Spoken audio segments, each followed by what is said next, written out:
going into too much detail, what did you see there? And then just take us through the process of letting coaches know what you saw in that play. Just throughout the game, they was leaving the running back open in the flat. So, and we knew that going into the game, like if the flats is open, you'll have some check down opportunities. I think most of my receiving yards came off a swing route. So, but just seeing, like I said, them leaving it open, and told the coach that I wanted to run the screen. So I thought them leaving it open with some linemen out in front of me, should have waited on them on it.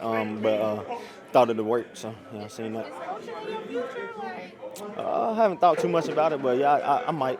Yeah, I might. But for a team that Dave wants to be player-led, like how much autonomy do you guys have to go to say, like, hey, or to be listened to? Like, how nice is that for you to feel like you're being heard? It's definitely nice when you got a coach like that and he's open. He tell you it's something you want or something you saying, come tell him. So he definitely says that. Let him know and he says take the play sheet out my hand. Tell me you want that and. It's just a matter, like I said, with me going. I tell them stuff every week, all the time. They probably tired of me, honestly, telling them stuff. But yeah, no, he tell you that, that's what he want, and he listens. So yeah, it was great. We hear the play calls that work from you. Like, are you feeding them a bunch of stuff that don't see the field sometimes? No, they just don't call everything that I tell them to call. But I wouldn't say I'm just feeding some stuff that doesn't fit. I asked for another play that game, and I think you can see on the clip he was explaining like they was backed off or something like that. We ended up not running it. We milled it out, went to overtime, and won the game. So yeah, but it's coach's choice. And sometimes they listen, sometimes they got other plans. So yeah. Did you ever ask for the coach to run a play during the game last week? Yeah. It's been. I specifically remember back. I think it was Dallas week.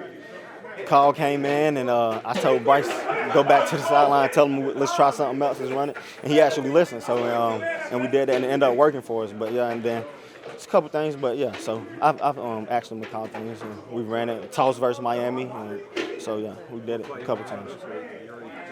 It's a feeling of the game. Got to see what they doing and how they playing, and then have better idea. Rico, when you've got a late game like this, y'all are used to playing Sundays at 1. Like, what do you do to fill your Monday? Just stay focused, stay locked in. Like you said, it's a late game.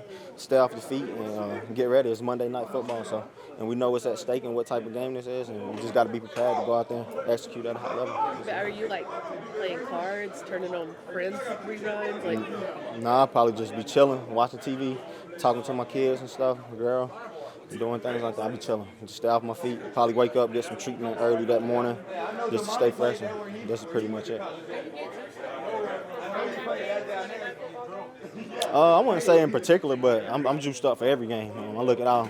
I just know this one right here is Monday Night Football. Panthers our first night game of the season, and we got to be ready to play. But I think I'm juiced up for every game. I got the same, trying to stay focused and stay locked in, neutral, and come in the game the same way every time. Do you have any advice with the experience in Dallas as all the prime time games they get? Do you have any advice for the young guys that haven't played the prime time game yet?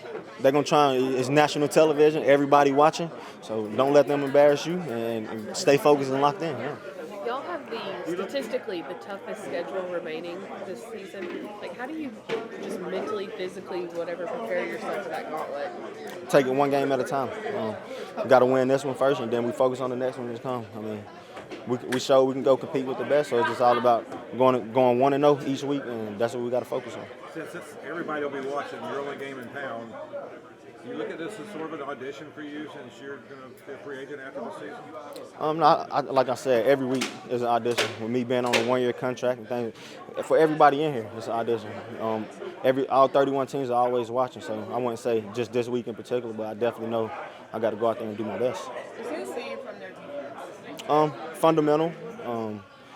And then they got I know they got a couple of their key players out, and Fred Warner and Bosa and things like that. But the guys that came in and did a great job. So just a very fundamental team, and they fly to the ball. Is there any excitement? Or go ahead.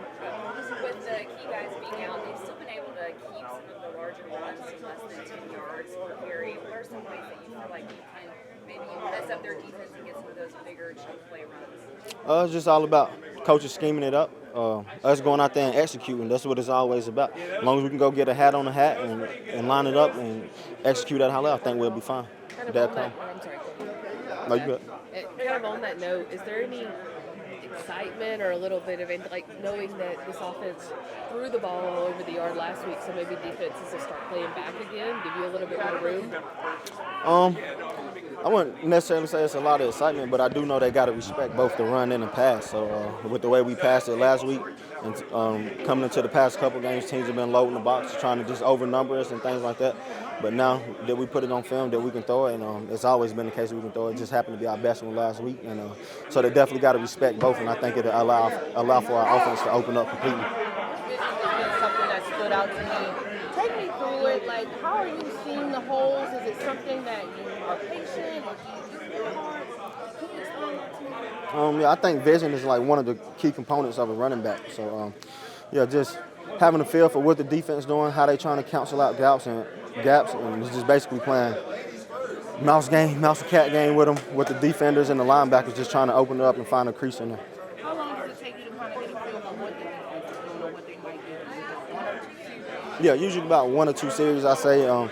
That's when the team you're gonna know what they plan is for that game and for that day. So about 1 or 2 series. Yeah. You see a resurgence in the value of running backs this year with Jonathan Taylor having the year he's having.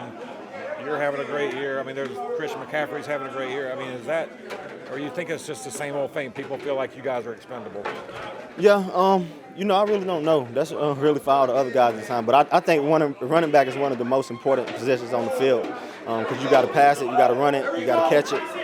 So you got to block. I meant not pass it. You got to pass, block, run, and catch it. So I think running backs is one of the most valuable positions. I wouldn't say it's a research. I think last year it started with Saquon and Derrick Henry and all those guys last year, just setting the standard for running backs, having them great seasons. And this year, running backs have been showing their value, so definitely increasing the value of the position.